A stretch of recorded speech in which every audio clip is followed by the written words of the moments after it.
Ngayong araw na to, may papakita ko sa inyo na dapat lahat ng trader ay makita to at least once of their life.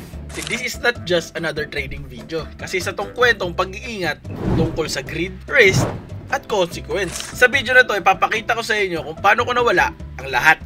Oo, lahat. Pero wag mag-alala, may aral dito para sa lahat. At maniwala kayo, isa tong aral na hindi nyo malilimutan. Kaya guys, ako nga pala si Mac Macgani at welcome to my trading channel. Bago ka dito ay huwag nyo kalimutan mag-subscribe kasi ngayong araw na to ay tatalakayin natin bakit kahit mga experienced trader ay pwedeng magkamali at kung paano mo din maiiwasan ang mga yon. Para sa mga hindi nakakalaman, nag-experiment ako sa martingale strategy. Isang popular na pamamaraan ginagamit ng mga traders. Simple lang ang ideya, doblehin ang inyong ininvest hanggat sa manalo ka. Mukhang walang talo, di ba? Well, hindi yun ganun kadali. Habang yung market ay hindi sumasang-ayon sa mga trades ko, patuloy kong dinodoble ang aking trade. Iniisip ko, kung susunod na trade, maaayos lahat.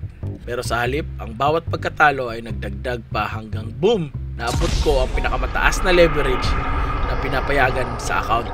Ganun na lang, naubos ang lahat. At nandun na nga, naging zero yung balance at lahat ay nawala. Wait!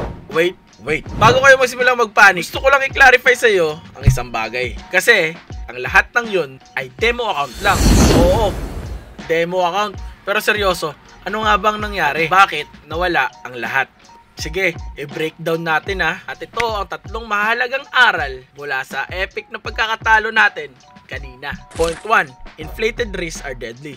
Pinakamalaking pagkakamali ko ay ang pagpapataas ng risk sa pamagitan ng pagdoble ng aking mga posisyon na hindi tinitignan yung long-term consequences. Oo, gumagana yung martingale strategy ayon sa teorya kung meron kang walang katapusang kapital at oras. Pero in reality, kahit sa demo account, mabilis nang bumagsak ang assumption na yun. Laging tandaan na ang risk management ay hindi optional. Gumamit lang ng one trade na hindi lumalagpas sa 1 to 5% sa diniposit yung pera. Demo account can be deceptive. Magandang tools ang demo account para matuto. Pero, maaari kang gawin nitong kampante kapag hindi mo ginagamit ang totoong pera. Madali kang makagawa ng pabigla-biglang desisyon. Kung tinuring ko sana na ang demo session na ito na parang isang live trading, mas mag-iingat sana ako. I-treat ang practice funds na to na parang tunay na pera upang makabuo ng mga gandang habits sa simula pa lang. Point 3. Strategies need context. Hindi lahat ng strategy ay bagay sa lahat ng traders o sa market conditions. Kasi ang martingale strategy ay pwede lang gumana taong may risk management at may strict rules. Pero sa karamihan at lalo na sa mga beginners na katulad mo, isa lang itong recipe para sa isang disaster. Guys, subukan nyo na lang muna ng mabuti yung mga strategies at intindihin ang kanilang mga limitations bago mag-invest sa totoong pera. Kaya oo, nawala sa akin lahat ng pera ko. At sa totoo lang, masaya ako na nangyari to sa demo account lang at hindi sa totoong buhay. Kasi ang mga pagkakamali ay bahagi ng paglalakbay.